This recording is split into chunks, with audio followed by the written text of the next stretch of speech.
Hey everyone, welcome back to the Agenda Now channel. Today I'm breaking down a congressional hearing that's got policy watchers everywhere buzzing, and honestly, some of these revelations are wild. We're talking violent crime, city leadership, and the heated question: why are some cities saying no thanks to federal help when crime is surging?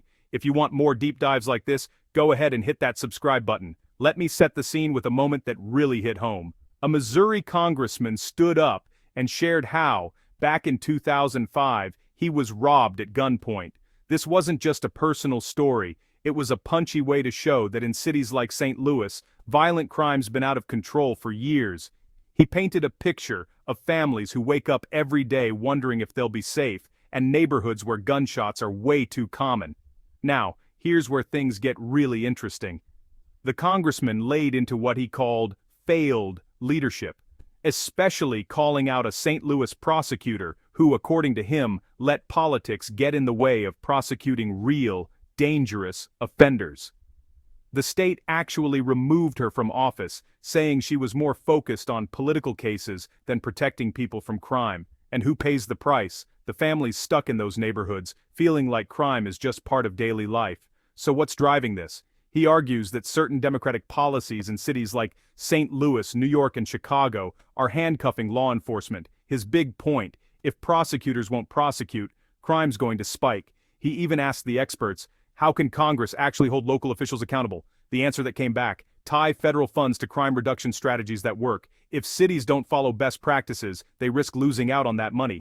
Another hot topic: so-called soft-on-crime policies, especially eliminating cash bail. According to the congressman, this means people accused of violent crimes are back on the streets with almost no incentive to show up for court. He argues this just fuels more violence because there are no real consequences. Then the hearing turned to the Ferguson effect. After high-profile police incidents, a lot of officers become hesitant to step in and stop crime. And some researchers say that's led to crime spikes in major cities. But, plot twist, new data shows St. Louis has actually started to see some drops in violent and property crimes. And another report in the hearing pointed out how money and profit drive the bail bond system, making the whole debate even more complicated. Bottom line, this hearing pulled back the curtain on why cities are refusing federal crime help and the real-world impact of those decisions. If you found this breakdown helpful, smash that like button, drop a comment below, and don't forget to subscribe for more sharp analysis just like this. Thanks for watching. I'll catch you in the next one. We now recognize Dr. Onder from the great state of Missouri. Thank you, Mr. Chairman. Unfortunately, I'm all too familiar with high-crime cities. Part of my district is on the outskirts of St. Louis, Missouri, and a city that has consistently had one of the highest homicide rates in the country. In fact, I myself, all the way back in 2005, was a victim of a violent crime. I was robbed at gunpoint. And unfortunately, the crime rate in that region has only gotten worse. Just last year, Missouri's Attorney General testified before this committee that the state had to remove a St. Louis prosecutor for prioritizing politically motivated cases over violent offenders, including murderers. And the families hardest hit are these neighborhoods, these inner city neighborhoods, are the ones that pay the price. For years, failed leadership and neglected public safety have left entire communities trapped in fear. In St. Louis, Democrat policies have worsened a crisis that was undermining law enforcement and refusing to hold violent criminals accountable. The primary responsibility of government has always been to protect citizens by upholding law and order. When local officials abandon that duty, communities crumble. When prosecutors refuse to prosecute, crime grows. And when politics outweigh public cities, the results are the experience of St. Louis, Chicago, New York City, Charlotte, and others. Record violence, collapsing trust in institutions, and violent neighborhoods.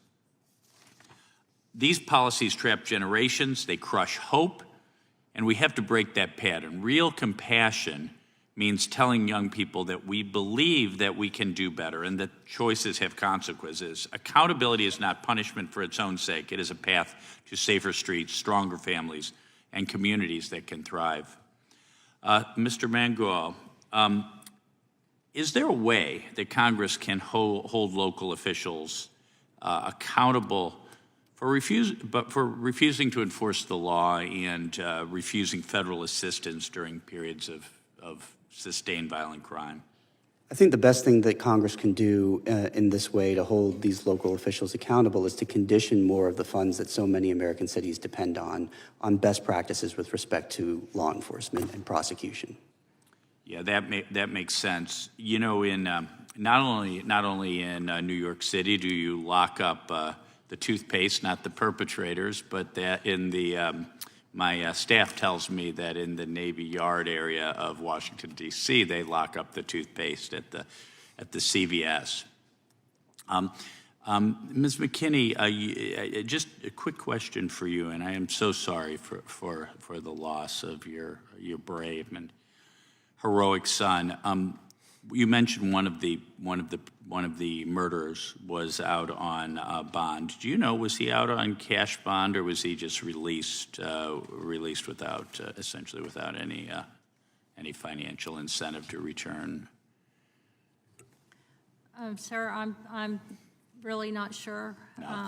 That's all right. No. It's very common these days. One of these soft on crime policies that so many times is instituted in some of these soft on crime cities and states has been the end of what's called cash bail, which is to say no bail at all, just letting the suspects go free.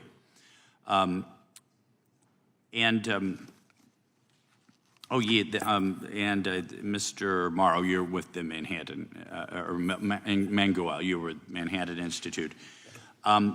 Shortly after I was elected to the Missouri Senate in August of 2014, of course, very famously, the Michael Brown death and the subsequent riots led to just, I think, the very unfortunate phenomenon, which I think Heather McDonald at Manhattan Ferguson Institute, effect, yeah. Popularized the Ferguson effect.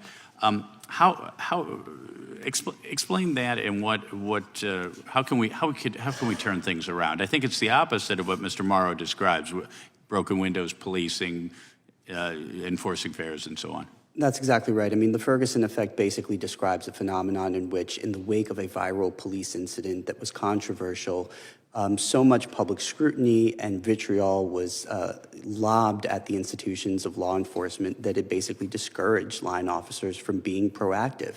And one of the best sort of academic demonstrations of this was done in a study by Roland Fryer and Tanaya Devi out of Harvard, where they looked at 5 American cities over a 2-year period and looked at which ones were targeted by the federal government under either President Barack Obama, most of them under President Barack Obama, for civil rights enforcement actions in the wake of viral police use of force incidents. And what they found was a massive increase in felony offenses, homicide offenses specifically, and the mechanism that they believed most explained that increase in crime was a pullback on the part of line officers with respect to proactive Every law enforcement fears being the next Darren Wilson.